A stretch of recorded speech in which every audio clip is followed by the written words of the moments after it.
Hello. You probably don't remember me, but my name's Doofy, and I'm still alive, and I'm editing episode 133 of Shiren the Wanderer. Hey, welcome back, Canyon Hamleteers. It's me, Doofy. I haven't played this for a long time. I do remember I finished Faith's Final Puzzle, and, I got a passage arband? That's pretty cool. So I think I need to clean up. Oh my god, I forgot where the storage house is. It's been so long. I think I need to clean up my inventory. Oh, broken traps. I'm gonna put away some of this rare stuff I got from Faith's Final Puzzle.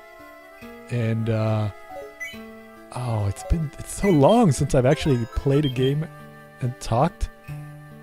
This feels really bizarre.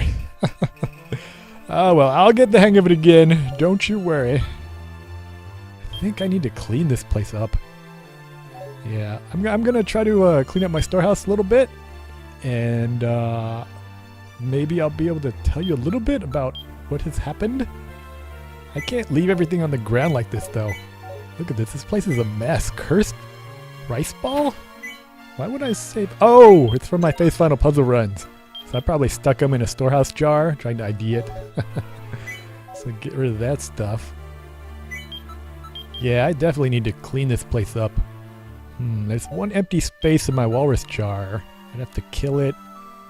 Yeah, I got awesome equipment. I think I can kill it before it wakes up. Just a side note, if the walrus came out of its confusion before I could kill it, and it stole something, I think it would take it away forever. I think the most powerful walrus does that too. The orange-colored walrus, I don't know what it's called, but it steals something and then it's gone forever. It just like warps away into nothingness. So you have to be careful. But I knew I had a good sword.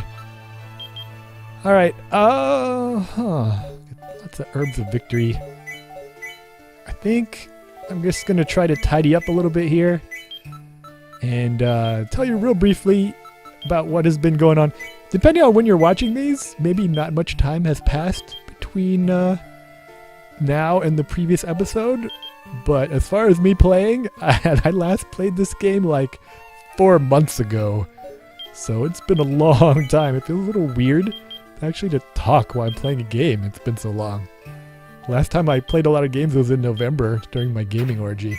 And I was just intently playing in silence. So, where should I start? I guess I should start on 9/11, on September 11th. Which I know it's a long time ago. I think I talked a long time ago about having pains in my neck and then going to an osteopath. I slept funny and I woke up and my whole right shoulder and arm were like on fire. And it felt like there was like a midget standing on my shoulders, constantly stabbing me in my shoulder with a dagger. And my bones felt like they were on fire, like the pain was horrible. And it was even worse when I sat down. And I don't know if you remember this about me, but pretty much everything I love to do involves sitting down. Watching movies on the computer, reading, drawing, writing, pooping, driving, working, everything I do, I'm sitting down. So I couldn't go to work. I couldn't really drive. Pooping was like agony. I was just like, I didn't know what was going on. So it's like, what the heck is happening? And I went to see my doctor. She thought that I might have a pinched nerve. It turns out that's what it was. Somehow, I slept so violently, and I had such poor posture for so many years, from sitting and leaning my massive head forward, that I actually herniated a disc in my neck vertebrae. You know what? The game plan, for those of you wondering, is I need to meld some more weapons to my sword. Did I read a removal scroll in that Faith's Final Puzzle run? Somehow I thought I remember. Was that only in the puzzle I did that? I don't know. Here, I'm going to double check.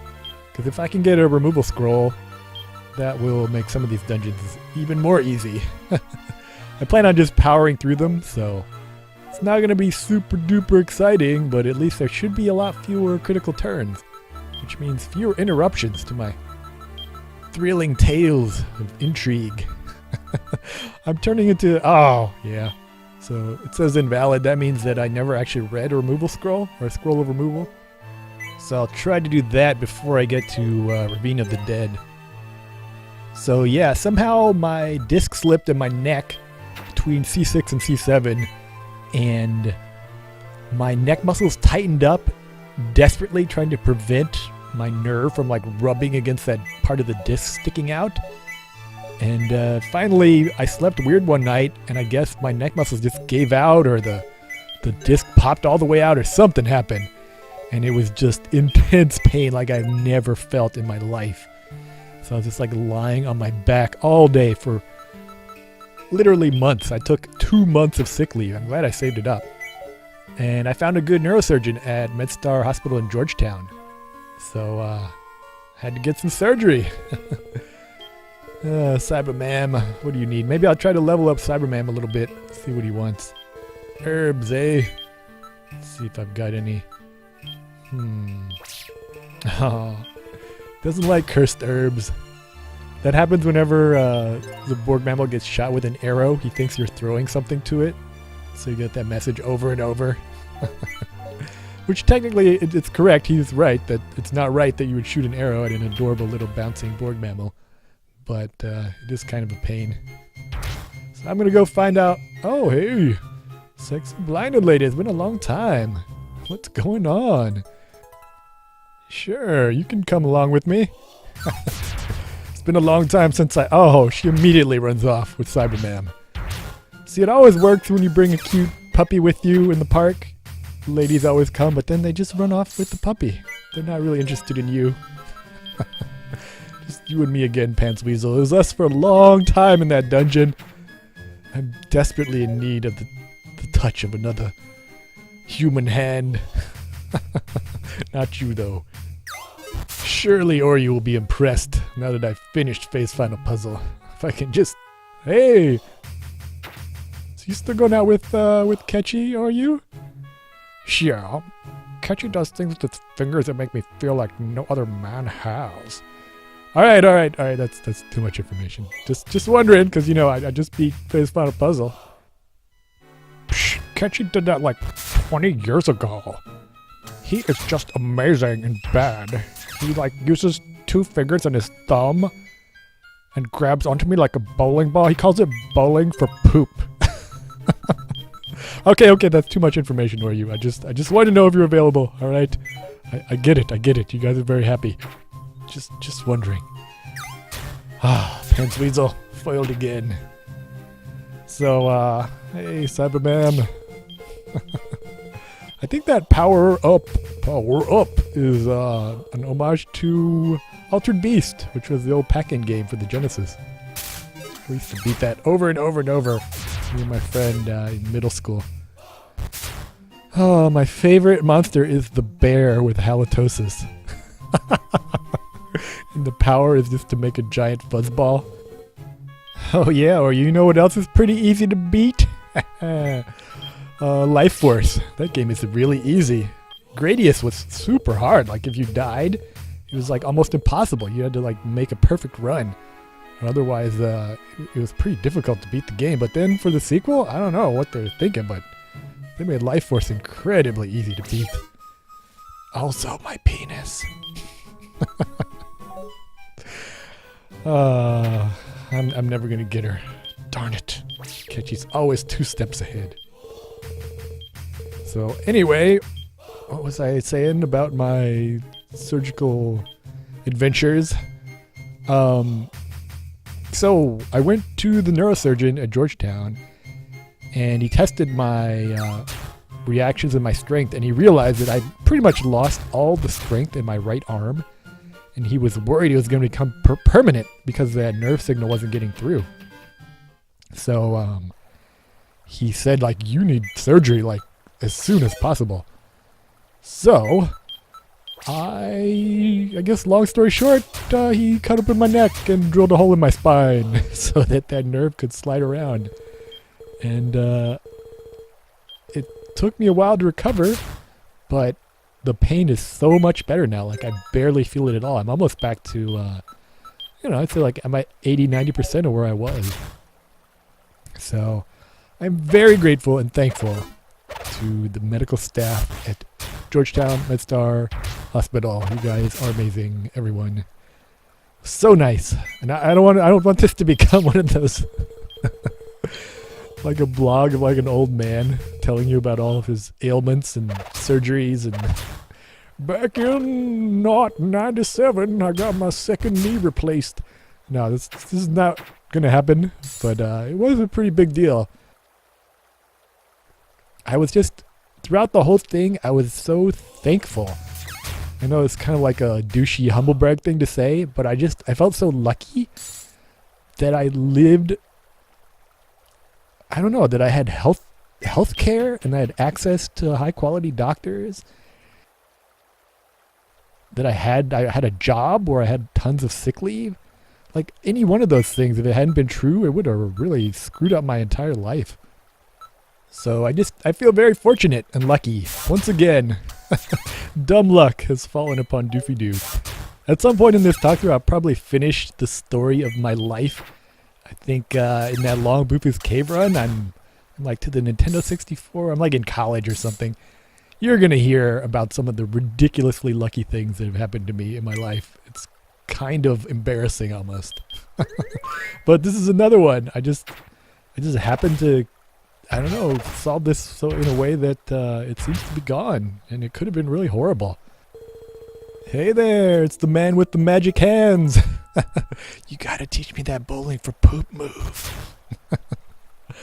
Yeah, there was a period in my life after college, a pretty long period where I didn't have health insurance. If this had happened when I didn't have insurance, I mean, I could have afforded it, but it would have been ridiculously expensive. Like, I'm sure it would have been close to $100,000. And all this whole process cost me a little over $300. So, I guess what I'm trying to say is thanks, Obama. How that reminds me. I'm glad nothing important happened while I was away. After I woke up from my surgery, I was still under the influence of the pain medication.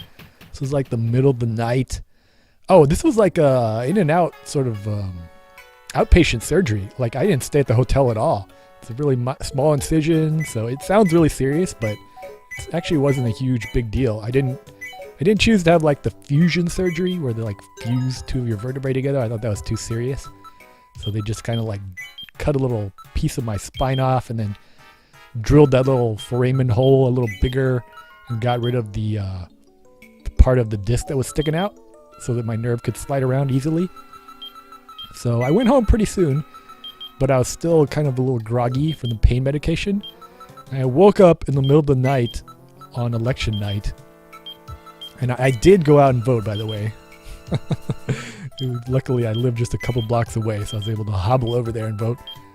But I saw that they had announced that Trump was the victor, and I thought I was like seriously like delusional. I thought I was hallucinating due to the medication. It's like, damn, this is some good pain medication. They're saying the Trump won. This is some kind of crazy nightmare. And I found out it was actually true. Oh, that was crazy. So that is just a bizarre turn of events. I remember back in episode 12, I made like a joke about Donald Trump and Kim Kardashian.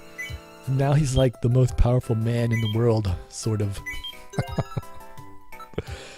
Oh, it's a strange world. And real quick, I know you guys are getting tired of hearing me talk about this, but why did Trump win? They're going to throw a lot of red herrings at you about Electoral College and Russia and all this stuff. But fundamentally, he appeals to the winner and achiever in us. I mean, Trump is like if you sucked out all the explorer and socializer from a person and left nothing but like winning and achieving. Like, he's got a series of trophy wives. His house is gold. I'm sure he doesn't care one tiny bit about the truth. I mean, the truth just changes from day to day. Whatever people want to hear, that's what he's going to tell them. He doesn't care about anyone but himself. He's like 0% socializer. It's like all achiever and winner. And that appeals to a big part of everyone's personality. So I think, someone that's just like nothing but achievement and measuring himself on some kind of social hierarchy against other people and being dominant over others. Hey! She's been waiting for me.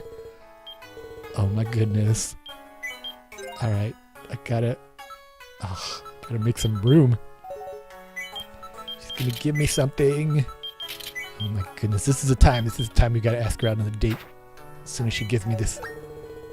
Hey. Alright, yes. Oh, it's better than okay. Your second job's gonna go even better.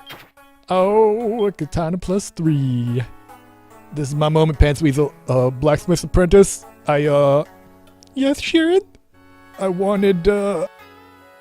I can't wait to try out my katana +3. Oh, chickened out, Pants Weasel. Damn it. That was the perfect time to ask her out. Hey, dude, guess who just got a katana from your apprentice? Yeah, I think we know who won this love triangle. Doofy Doo, that's who. You guys are finished making out. Let's go have ourselves an adventure. Let's see, which way shall we go? I don't want to backtrack, but I don't know if we can make it all the way. Oh, whoa. I'm already at 60 minutes. All right, we'll take the wagon, but I'm going to save right here. I'm clearly a little rusty, but it's good to be back. And next time, we'll craft some Uber equipment. Make our equipment great again. I'll see you next week. Not 4 months, not 1 month, but a week. Bye-bye. Hey, this floor looks junky to me. I better get inside and clean, and maybe drop some rare loot that I'm holding. Whoa, that jar looks funky to me. I better look inside, and then I can decide if I need to grab a sword or two that look good for melding. Also my penis.